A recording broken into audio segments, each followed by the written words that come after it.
Section 1. You will hear a man, Martin Hill, phoning an estate agent in order to find some accommodation. First, you have some time to look at questions 1 to 3 on page 38.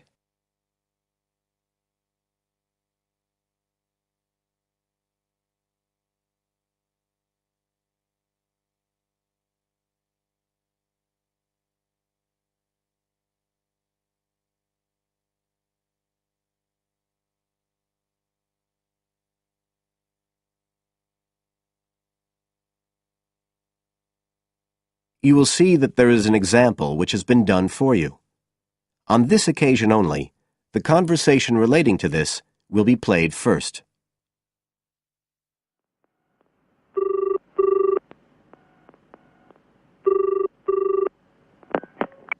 Hello, Brindle's estate agents here. How may I help you? Oh, good morning. I'm ringing to see what flats you have for rent at the moment. Right. Martin wants to rent a flat, so B has been circled as the answer. Now we shall begin. You should answer the questions as you listen, because you will not hear the recording a second time. Listen carefully and answer questions 1 to 3.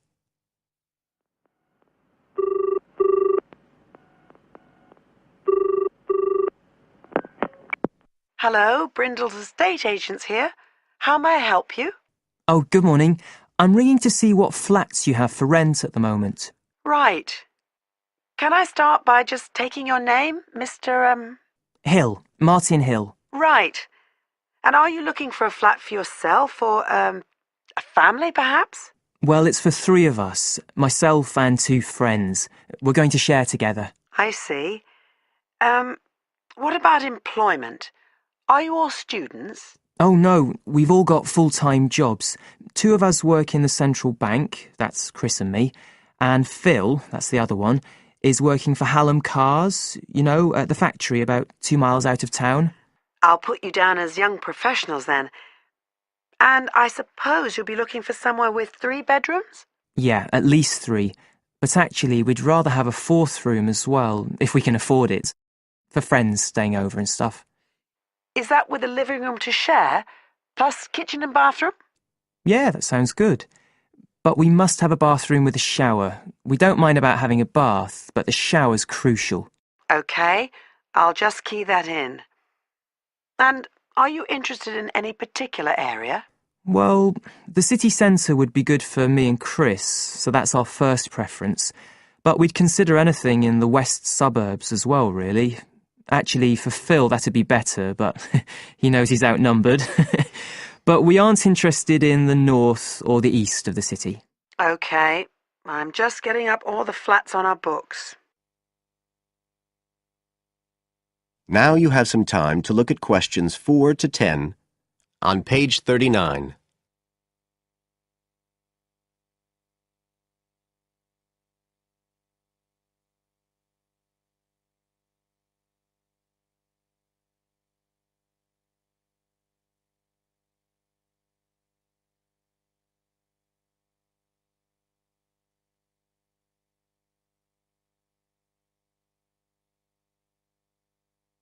Now listen and answer questions 4 to 10. Just looking at this list here, I'm afraid there are only 2 that might interest you. Do you want the details? OK, let me just grab a pen and some paper. Fire away. This first one I'm looking at is in Bridge Street and very close to the bus station. It's not often that flats in that area come up for rent. This one's got 3 bedrooms, a bathroom and kitchen, of course, and a very big living room. That sounds a good size for you. So what about the rent? How much is it a month? The good news is that it's only £450 a month. Rents in that area usually reach up to £650 a month, but the landlord obviously wants to get a tenant quickly. Yeah, it sounds like a bit of a bargain. What about transport for Phil? Well, there'll be plenty of buses, so no problem for him to use public transport. But unfortunately there isn't a shower in the flat. And that location is likely to be noisy, of course. OK. What about the other place? Let's see. Oh, yes. Well, this one is in a really nice location, on Hills Avenue. I'm sure you know it. This looks like something a bit special. It's got 4 big bedrooms and, there's a big living room.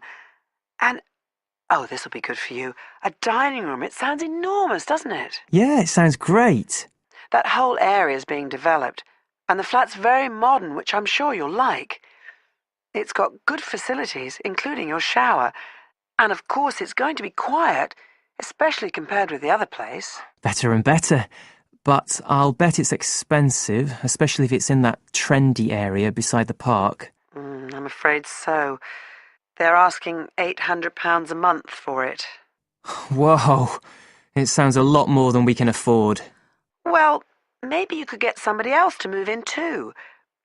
I'll tell you what, give me your address and I can send you all the details and photos, and you can see whether these two are worth a visit. Thanks, that would be really helpful. My address is flat 5. That is the end of section 1. You now have half a minute to check your answers.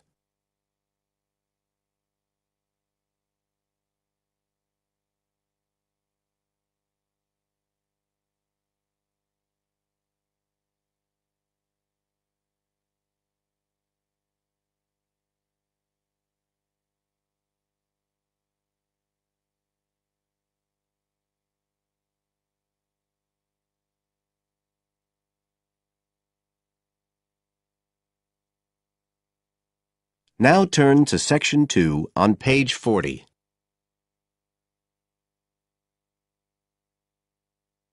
Section 2. You will hear a tour guide welcoming a group of visitors to the British Library and telling them about the library and what they will see there. First, you have some time to look at questions 11 to 15 on page 40.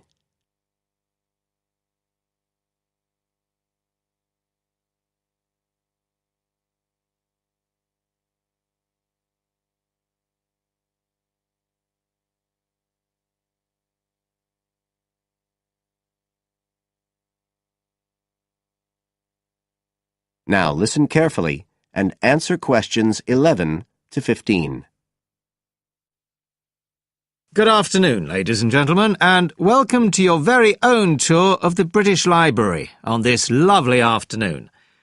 My name is Tony Walters, and I'm your guide for today. Could I please see your tickets for the guided tour? I'd also like to remind you that any tickets bought today do not include a visit to the reading rooms. I'm afraid we don't do visits on Fridays, or any weekday during working hours, so as not to disturb the readers. But if you do want to see those rooms, the only day there are tours is on Sundays. So, I don't want anyone to be disappointed about that today. OK? Thank you. Right, we'll start with a brief introduction. As many of you know, this is the United Kingdom's National Library, and you can see that this is a magnificent modern building. It was first designed by Sir Colin St. John Wilson in 1977, and inaugurated by Her Majesty the Queen more than 20 years later in 1998. As you can see, the size is immense, and the basements alone have 300 kilometres of shelving, and that's enough to hold about 12 million books. The total floor space here is 100,000 square metres, and, as I'll show you, the library houses a huge range of facilities and exhibition spaces. And it has 1,000 staff members based here in the building. So, you can appreciate the scale of our operation. In fact, this was the biggest publicly funded building constructed in the United Kingdom last century. It is still funded by the government as a national institution, of course, and it houses one of the most important collections in the world. The different items come from every continent and span almost 3,000 years. The library isn't a public library, though. You can't just come in and join and borrow any of the books. Access to the collections is limited to those involved in carrying out research. So it's really a huge reference library for that purpose, and anyone who wants to consult any materials that are kept here can formally apply to use the library reading rooms. You now have some time to look at questions 16 to 20 on page 41.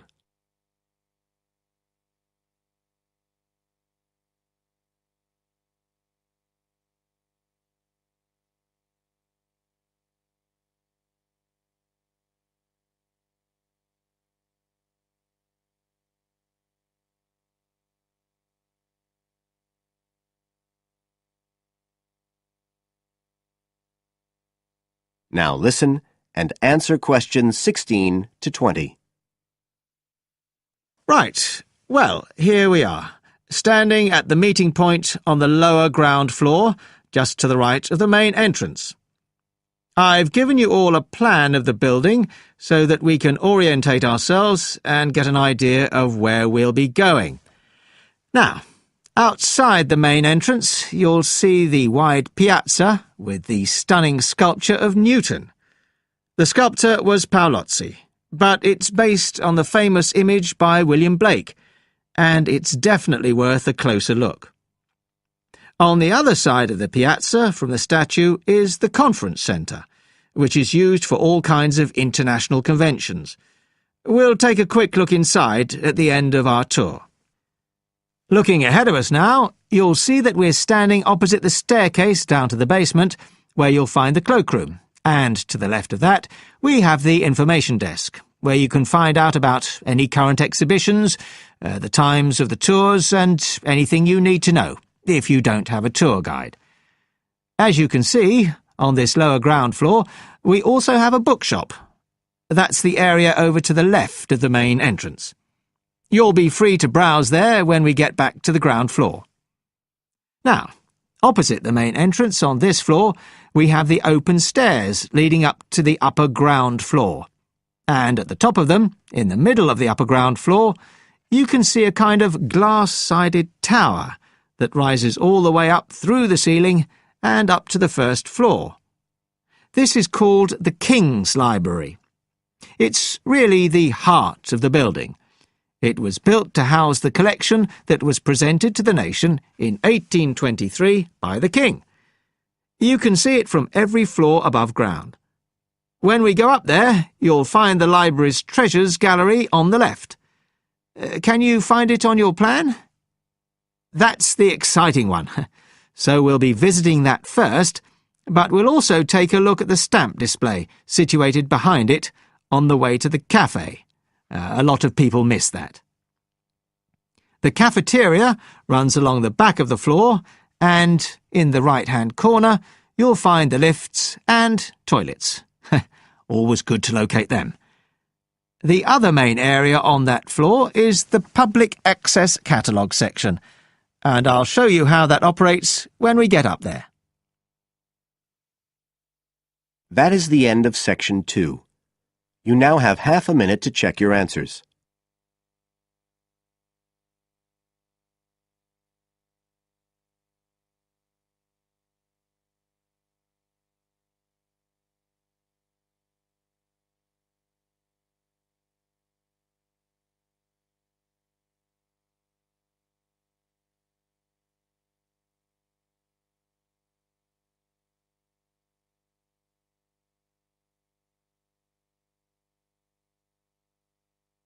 Now turn to section 3 on page 42.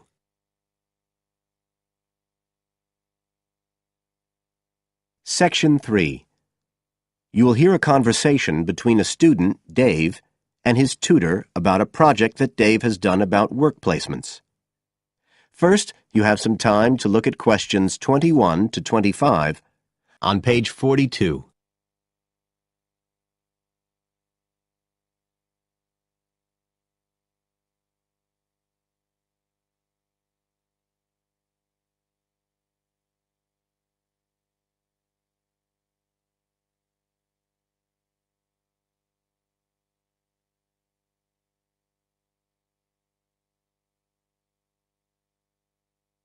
Now listen carefully and answer questions 21 to 25. Good afternoon, Dave. Come on in and take a seat. Hi, Dr. Green. Thanks. Oh, hang on a minute. I'll just find the first draft of your project paper, and we can have a look at it together. Now, yours is the one on work placement, isn't it? Yeah, that's right. So what made you choose that for your project? Well, I suppose it was because sending students off to various companies for work experience seems to be such a typical part of educational courses these days. I mean, even school kids get to do it. But I felt everyone just kind of assumes it's a good thing. And I guess I wanted to find out if that's the case. But you don't look at schools or colleges, right? You've stuck to university placement schemes. Yeah, well, I quickly found that I had to limit my research. Otherwise, the area was just too big. Do you think that was okay? I think it's very sensible, especially as the objectives might be very different. So how many schemes did you look at? Well, I sent out about 150 questionnaires altogether. 50 of each to university authorities, students and companies. And I got responses from 15 educational institutions and 30 students in 11 individual companies. Great. That sounds like a good sample. And who did you send your company questionnaires to? Well, the idea was to have them done by the students' line managers.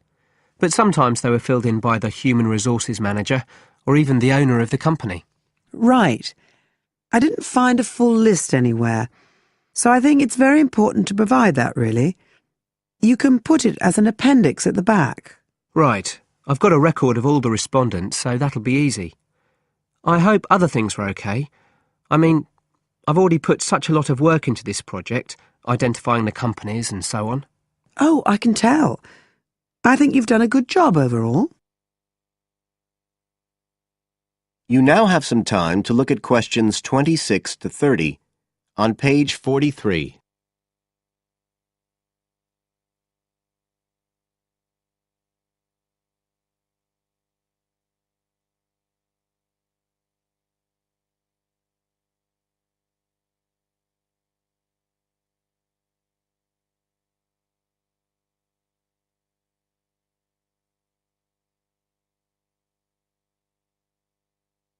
Now listen and answer questions 26 to 30.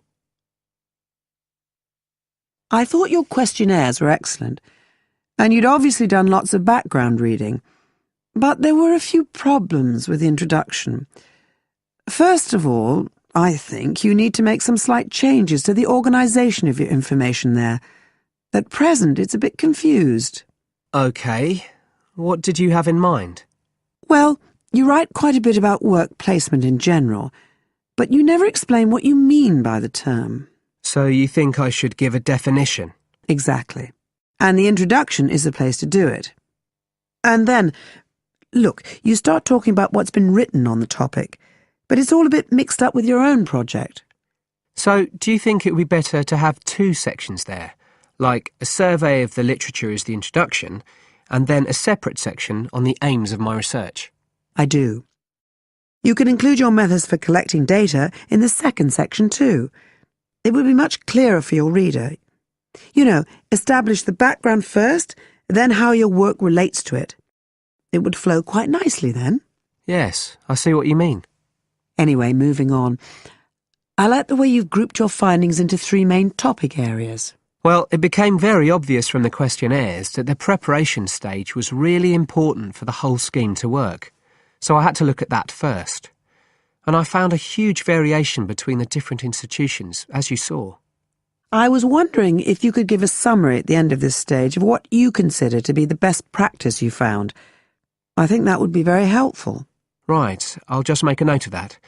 What did you think of my second set of findings on key skills development? For me, this is the core of my whole project, really. And you've handled it very well. I wouldn't want you to make any changes. You've already got a nice final focus on good practice there. Thanks. Right. Now, I think the last part, which deals with the reasons why students don't learn... What, the constraints on learning chapter? Yes, that's the one. I think you need to refer to the evidence from your research a bit more closely here. You know, maybe you could illustrate it with quotations from the questionnaires, or even use any extracts from a student diary if you can, and refer back to what you've written about good practice. That is the end of Section 3. You now have half a minute to check your answers.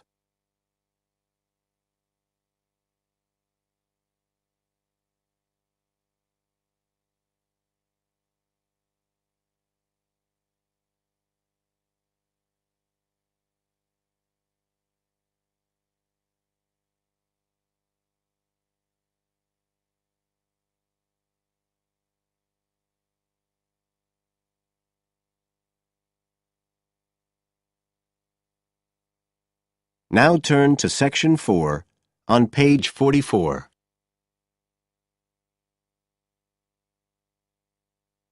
Section 4.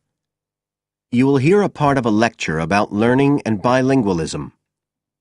First, you have some time to look at questions 31 to 40 on pages 44 and 45.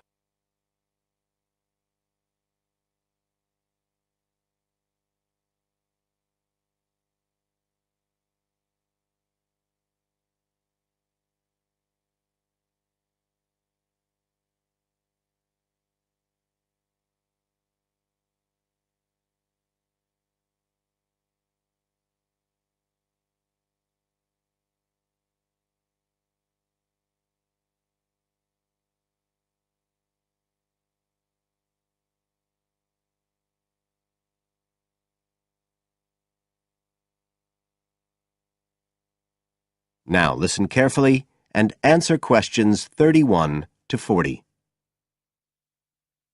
When we look at theories of education and learning, we see a constant shifting of views as established theories are questioned and refined or even replaced, and we can see this very clearly in the way that attitudes towards bilingualism have changed. Let's start with a definition of bilingualism. And for our purposes today, we can say it's the ability to communicate with the same degree of proficiency in at least two languages. Now, in practical terms, this might seem like a good thing, something we'd all like to be able to do. However, early research done with children in the USA in fact suggested that being bilingual interfered in some way with learning and with the development of their mental processes. And so in those days, bilingualism was regarded as something to be avoided, and parents were encouraged to bring their children up as monolingual, just speaking one language. But this research, which took place in the early part of the 20th century, is now regarded as unsound for various reasons, mainly because it didn't take into account other factors such as the children's social and economic backgrounds. Now, in our last lecture, we were looking at some of the research that's been done into the way children learn, into their cognitive development, and in fact we believe now that the relationship between bilingualism and cognitive development is actually a positive one. It turns out that cognitive skills such as problem solving, which don't seem at first glance to have anything to do with how many languages you speak, are better among bilingual children than monolingual ones. And quite recently, there's been some very interesting work done by Ellen Bialystok at York University in Canada. She's been doing various studies on the effects of bilingualism, and her findings provide some evidence that they might apply to adults as well. They're not just restricted to children.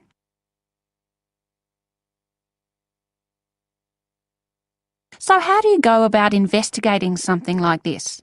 Well, Dr. Bialystok used groups of monolingual and bilingual subjects aged from 30 right up to 88. For one experiment, she used a computer program which displayed either a red or a blue square on the screen. The coloured square could come up on either the left-hand or the right-hand side of the screen. If the square was blue, the subject had to press the left Shift key on the keyboard, and if the square was red, they had to press the right Shift key.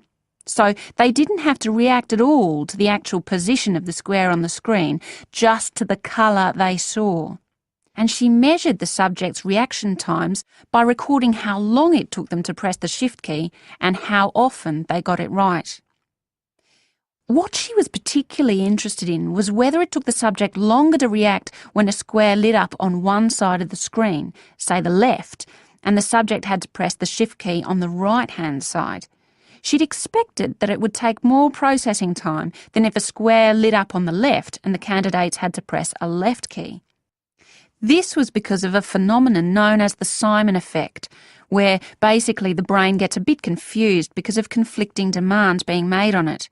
In this case, seeing something on the right and having to react on the left. And this causes a person's reaction times to slow down. The results of the experiment showed that the bilingual subjects responded more quickly than the monolingual ones.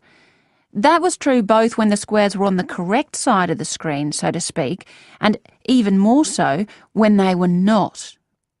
So, bilingual people were better able to deal with the Simon effect than the monolingual ones. So, what's the explanation for this? Well, the result of the experiment suggests that bilingual people are better at ignoring information which is irrelevant to the task in hand and just concentrating on what's important. One suggestion given by Dr. Bialystok was that it might be because someone who speaks two languages can suppress the activity of parts of the brain when it isn't needed. In particular, the part that processes whichever language isn't being used at that particular time. Well, she then went on to investigate that with a second experiment. But again, the bilingual group performed better.